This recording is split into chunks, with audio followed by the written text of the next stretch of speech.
ஸ்ரீமதே ராமானுஜாய நமஹ.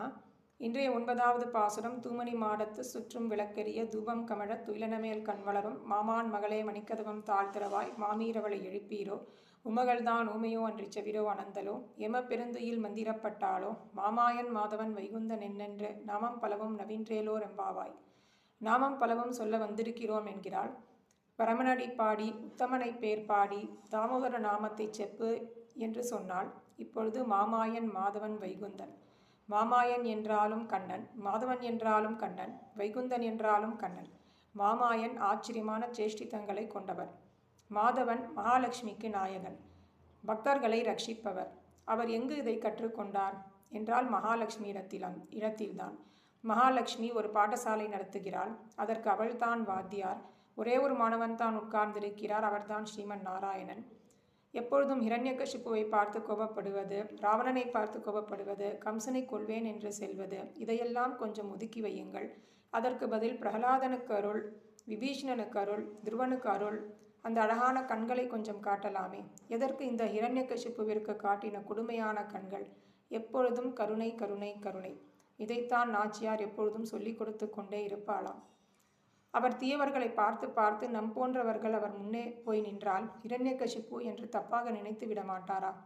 தாயார் சொல்ல சொல்லத்தான் அவரின் அருட்பார்வையே நமக்கு கிடைக்கிறது. வைகுந்தன் மிகவும் உயர்ந்தவர். பல இடங்களிலும் வைகுந்தநாதனாகவே இருக்கிறார். வானமாமலை தெய்வநாயக பெருமாள் வைகுந்தத்திலிருந்து வந்தது போலே இருக்கிறார். காழி ஸ்ரீராம விண்ணகரம், பரமேஸ்வர விண்ணகரம், நந்திபுர விண்ணகரம், அரிமேய விண்ணகரம், திருவிண்ணகரம், உப்புலியப்பன் கோயில், எல்லாத்திலேயும் விண்ணகரம் என்று இருக்கிறது. விண்ணகரம் என்று சொன்னாலே வைகுந்தம் என்று சொல்லுவார்கள். வைகுந்தன் என்று சொல்லுகிற பொழுதே பெருமையெல்லாம் தெரிகிறது. மாமாயன் எளிமை தெரிகிறது. இந்த எளிமையும் பெருமையும் எங்கிருந்து கற்றுக்கொண்டார் என்றால் மகாலட்சுமியின் சம்பந்தத்தினாலேதான்.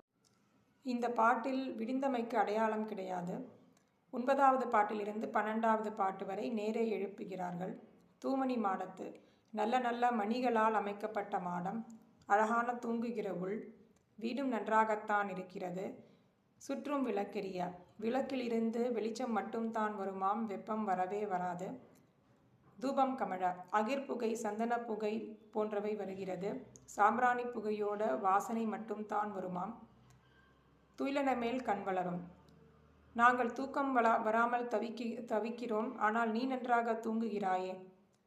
காதலனை பிரிந்தால் நிலாவும் சுட வேண்டும், பாலும் கசக்க வேண்டும், ஆனால் உனக்கு தூக்கம் எப்படி வருகிறது? மாமான் மகளே, ஆண்டாள் என்ன விருப்பப்படுகிறாள்? கோகுலத்திலும் பிருந்தாவனத்திலும் ஒரு உறவு இருந்தால் தேவலை. எங்கு உறவு இருந்தாலும் நெருக்கம் அதிகம் வரும்.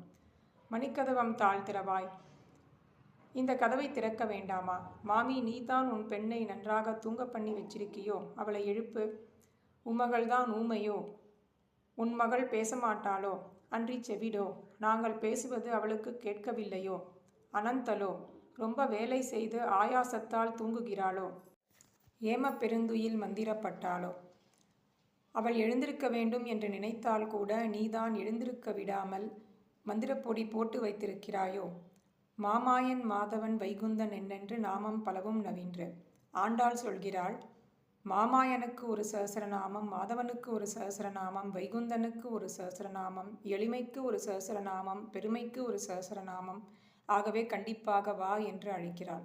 அந்த பெண்ணும் கண்டிப்பாக வருகிறேன் என்று இவர்கள் கோஷ்டியில் சேர அனைவருமாக சேர்ந்து அடுத்த திருமாளிகையை அடைந்தார்கள். ஆண்டாள் திருவடிகளே சரணம்.